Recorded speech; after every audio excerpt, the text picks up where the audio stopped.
Sa ginawang pagbisita ni Daniel Padilla for a meeting sa office ni Direk Laurenti Jogi ng Star Magic, sure raw na pinag-usapan ang latest controversy scandal sa aktor.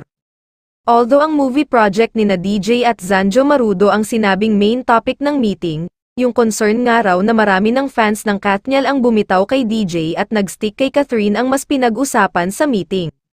Yes, kumakalat nga ang chikang sa pagitan ni Kath at DJ, lamang daw ang bilang ng mga supporters nila na kumampi kay Catherine. Kasi nga parang itong last na paghihiwalay nila seryoso na at hindi na yung parang lambingan lang. Mukha pang ang iba na rin ang path na gustong tahakin ni Catherine dahil iba na ang photos niya na lumalabas. Talaga nga siguro gusto nang kumawala ni Catherine sa love team kaya ganun.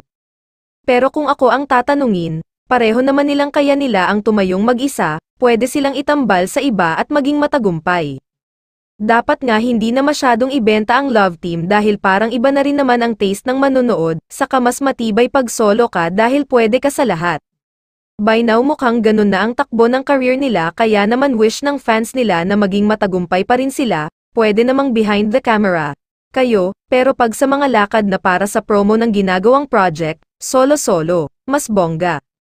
Samantala sa birthday celebration ni Carla Estrada na una nang nag-celebrate ng kanyang 49th birthday noong November 21, marami pa rin siyang well-wishers sa second day ng kanyang celebration, pero wala pa rin si Catherine Bernardo na ayon sa Katniel fans, laging present sa mga nagdaang birthday niya.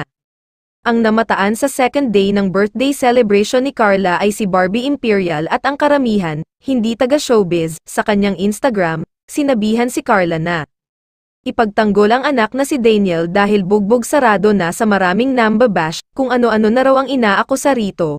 Hindi pa siya nagsasalita at kahit si Daniel, hindi nagsasalita, ang nagbabardagulan ngayon ay ang solid fans ni na Daniel at Catherine, nagkakapersonala na ang dalawang grupo at kung ano-anong kasiraan na ng Katniel ang usapan at pinag-aawayan.